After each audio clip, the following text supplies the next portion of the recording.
Today, I'm going to teach you how to do more in 4 weeks than most people do in 4 years. I know this because I built and sold 3 businesses by the age of 28, leading to a $100 million net worth. And now, by the age of 32, I have a portfolio valued at over $500 million. And I use these exact principles to scale fast. You become a multiplier. And the way to become a multiplier is to learn how to get other people to do things for you. Most people actually don't know how to delegate. It's really how much do you delegate and how do you decide on how much you delegate. Most people lean towards one end of the spectrum or another. Either you do everything yourself or you abdicate responsibility and everyone else does everything. When I was running Gym Launch, I had brought in somebody as a leader of a department, and that person was over 3-4 very important departments. That person was very smart, very competent. However, he held on so tightly to everything. And I think he felt anxious handing things off. He was always worried that people weren't going to do it like he could. And when he did hand things off, he didn't give them the proper resources. And then what he was fearful of would actually happen, which is that they didn't do it as well as he wanted it to be done. He felt like that was a poor reflection on himself. What I noticed is that his departments all moved very slowly. And so as I see that revenue is stagnating, I thought to myself, the problem is probably this person. Generally, how I rate a manager is if I put them over a department, does it get better or worse, objectively? And what was happening is they were all going in the wrong direction. So what happened was I had a meeting with this guy, and I was like, listen, I've looked at everything that you're doing, I've looked at everything your team's doing, and what I'm recognizing is that you're not delegating anything. You're trying to do everything, and you are a bottleneck for your team. I realized he wasn't the best fit for the team because he looked at me and he said, well, I can't give them anything because they're all stupid. And I was like, well, if you are the one who hired all these people, then what does that mean about you, right? But the reason that none of his delegation had been successful was because when he did delegate, he didn't properly train people. I'm sure a lot of you can relate to this. A lot of the times what happens is that when you yourself are incredibly capable, you are a high-level individual contributor, the better you are at doing work, the harder it feels to delegate because the bigger the gap. And so what it means is that you have to do more training, and often you have to delegate to more than one person. For example, if I wanted to delegate my entire job, it is very unlikely that I'm going to find somebody that's going to take my whole job from me. Right? I'm probably going to find multiple people, train them up, watch them over time, and it's going to be a slow, painful process. And this is why it's so hard for people who are so good at something to delegate as much as it is for people who aren't as good at something, because it feels like it's so much harder and it takes so much longer.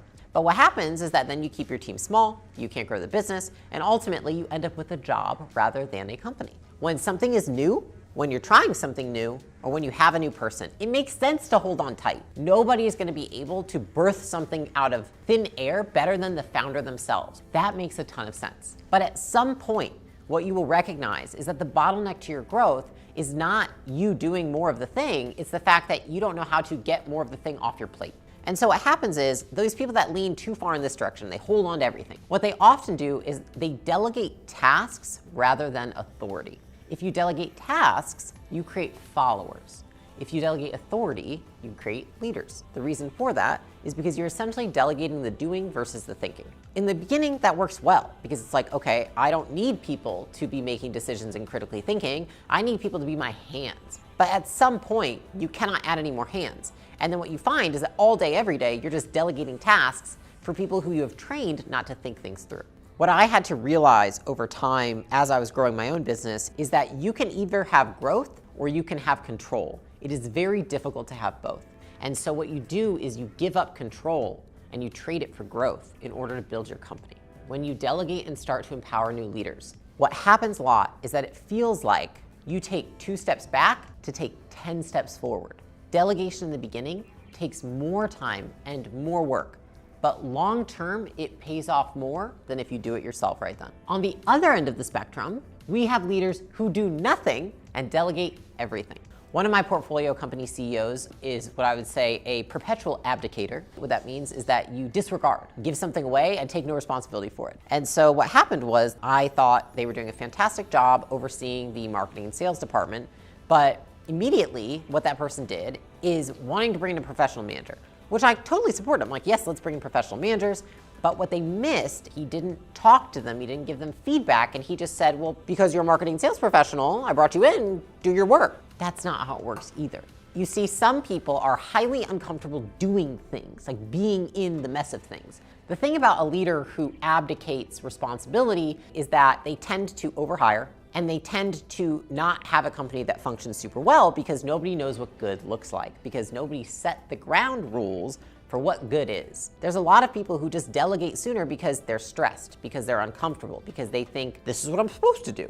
Business is fucking hard. And if you want to hand something off and have it done well, you have to learn how to properly delegate. I look at it as the goal of somebody in leadership is really to spend 80% of their time doing only what they can do and only what they can best do. And then 20% of their time is gonna be spent firefighting and doing shit that doesn't matter. So I'll give you an example of where I spend my time, right? What's my 80%? 80% of my time, business growth strategy, building culture, marketing, content. Now, what's the 20% of my time that I spend filling in the gaps or doing jobs that I don't have yet hired? I would say diagnosing operational limitations, prepping meetings, legal bullshit, resolving portfolio company issues. Those are all things that I don't think are the 80%, but they are there because there's not anybody else to do them right now. And so I am still doing those things. And that's the reality of a growing business, is that you're always doing part of somebody's job if things are growing quickly. A lot of people, what they do is they don't delegate, they abdicate. If you don't ever do the thing or teach your team to do the thing, then you cannot empower them to do it right. You are confusing them, not helping them. Delegation is not the same as abdication. A phrase that I like to use is that you want to be nose in, hands off. You want to know where all the bodies are buried, but that doesn't mean you're the one digging them up every day. Delegation without clarity and without an example of what good looks like just causes confusion. And so the managers that are all the way over here, where they're abdicating, they're not giving any instruction, not hands-on at all, what they do is they often leave people confused because it's vague direction that they've given them and people don't know what to do. And so they are actually really low production, because when people don't have clarity of what good looks like, then they don't move as quickly. So what that brings me to is the 4 zones of delegation. I have seen all sorts of delegation frameworks, and I use this one because it's what helps me visually to figure out how do I delegate, what do I delegate, and to what degree do I delegate something. Zone 1 is called done or deleted, something of low importance and requires low competency to do. I'll give you some examples of things that are not that important and don't take a lot of intelligence to do. Buying new office chairs for my conference room, asking somebody to take out the trash.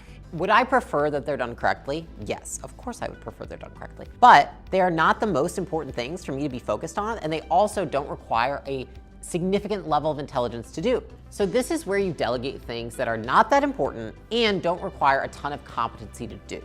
So usually if you have people who are of lesser experience, this is where you would give them zone 1 things, done or deleted. These are things where you don't involve yourself in, right? So what I mean is that you delegate these things, you give these things to people, and you do not give a ton of training and you don't give a ton of context because they're not that important if they're not done perfectly, and they don't require a ton of skill to do generally well. Some things are not worth taking the time to train someone thoroughly on because they might not be important to you or to your mission of your business, which is why I call this done or deleted, because either you give it to someone to get it done, or the alternative is that maybe you say, fuck it, delete it. And I am a big fan of, when I have things I want to delegate, is this the constraint right now for my business, for myself, for my day? And sometimes I just let shit burn. There are so many fires that occur in a business. I ask myself this question, which is this a living room fire, like the whole fucking living room's on fire?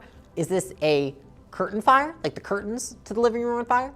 Or is it a trash can fire, which is like, it's burning, it sucks, but it's contained itself and it will put itself out eventually. And if it's a trash can fire, I would say that's what I consider something you put in done or deleted, which is it could burn and it can put itself out, or I could just leave it and walk out the house and it'll be fine. The second zone is what I call informed progress, things that are of high importance, but they actually require low skills or low competency to complete. So an example of this would be, is something as simple as a sales script. There's a lot of people that could have the skill to write the sales script. Why is that important, and why is that something that I would want to be looped in on so that I could give them feedback? Because that is the first conversation that anybody has with a customer. And I take it seriously. I think it's the first impression of our entire business, and it can set somebody up for success or for failure as a customer of our business based on how it's scripted. And so that's where we bring in informed progress. This is where a leader will give these tasks to a teammate with the understanding that that teammate's going to give them visibility and regular updates into the task, because the leader wants to constantly be giving them feedback so that when we get to the decision point or the end of the project, it's not all done incorrectly. Because the worst thing that could happen is you give someone a task or project that is very hard to reverse, and they get all the way to the end, and you say, oh my God, we have to rebuild the whole thing. If I don't know what the sales script says, then maybe 3 months down the line, I'm like, what's going on? All these people are complaining, they're saying all the shit, there's all this stuff breaking on the back end, and now I've got this big mess I've got to clean up that's hard to reverse. Most people think, you know what, I hired all these people to do this shit. They should be taking care of it, right? Right, but those people don't know what the rest of the business looks like. If you're the founder, if you're the CEO, you're the head generalist. You know how everything ties together, and you know all the second order consequences of every single department. So when something is important to the business, but doesn't require high skill, we want to continue getting feedback from people so we can give them yes, no, maybe, and help reroute them and give them feedback to get on track. The third zone is informed results. Something not that important, but actually requires a lot of skill to do. Doing our P&L statement each month. Now you would be like, Leila, I think doing the P&L is very important.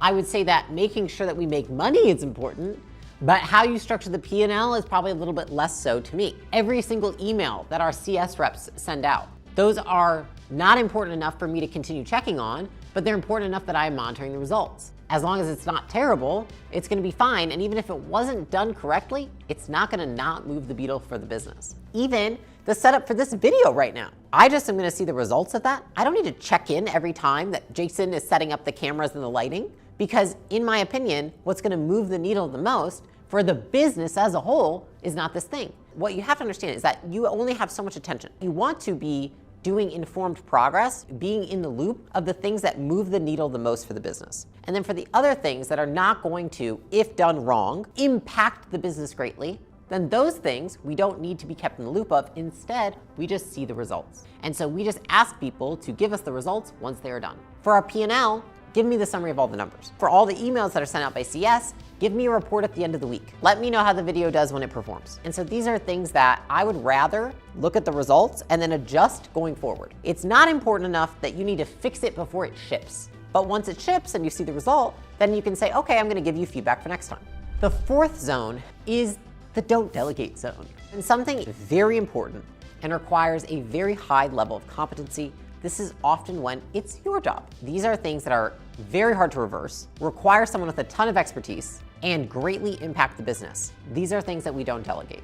Company strategy, when we buy a business, hiring an executive, signing any legal agreement. I'll give you an example, which is when we started Acquisition.com, I thought to myself that I could hire people to do some of these irreversible things on my behalf, and that I didn't need to be as nose in, hands out on some of these things, and I could just be nose out, hands out. And so we actually did a business acquisition where I let somebody on my team lead the entire thing, and I just signed the contract afterwards. And it was probably the worst mistake I could have ever made. The terms were wrong. There were things in the contract that I committed to that I would have never committed to. And guess what? Can't reverse that shit. So I learned the hard way that there are things in the business that you don't want to delegate. If you're the type of leader that wants to empower your team, this is usually one of the hardest things to understand. But it is very important because there is professional manager mode and there's founder mode. And if you're the founder, you know how to do things better than a professional manager. Even if they come in with all these skills and all this experience, you built it so you know how to break it. They didn't build it, so they don't know how it breaks. And this is something that a lot of people don't grasp, and they think that to get to the level that they see myself or other people with 9-figure businesses, that somehow we know less about the business. I know just as much about the business, if not more, as the business grows. And you just learn how to contain all of that and not explode. These are the things that you do not delegate. And this is what your job becomes, the things that are high importance and not easy to reverse. Those are the things the CEO or founder does. And that is what should make up the 80% of your time that you don't delegate to other people. I think the issue is that a lot of people feel guilty. They're like, well, I want to give this person a shot. You know the best way to teach your team is to demonstrate what good decision making looks like. And then after they've seen you do it enough times for months or years, maybe you bring them into those conversations. They can help put together the strategy. They can help execute an acquisition. But those things take a lot longer to hand off than a lot of people wish they did. There's some things that you just don't delegate, and that is the job of the founder. And so if we bring this all together, what I want to show you guys is what this framework looks like and how you can apply it. We've got on the horizontal axis, importance. We've got on the vertical axis, competency. And then you will see where we've got done or deleted, we've got informed results, we've got informed progress, and we've got you do it your fucking self. So how can you apply this today? Intelligence is the speed of learning. If you watch this video and you do nothing with it, then that means you did not learn. And that's why I want to put these steps together for you. Take this framework, write it down right now. And here's what I want you to do. Pull up all your tasks from either this last week or this upcoming week. If you want to be crazy, you can go through the tasks of the last 4. You can make it a month. And I want you to take those tasks and I want to put each task into one part of the quadrant. Once you have them under all different parts of the quadrant, every part of the quadrant that is not you do it your fucking self, you put someone's name next to it. Because what I want you to see is all the things that you're doing that you could delegate to somebody. And all the things that maybe you delegated and they're not going well because what you've realized now is they should have been under you. So here's what I want you to do. Use this quadrant, apply it for this upcoming week, and then what I want you to do is come back, leave me a comment, and let me know how it helped you.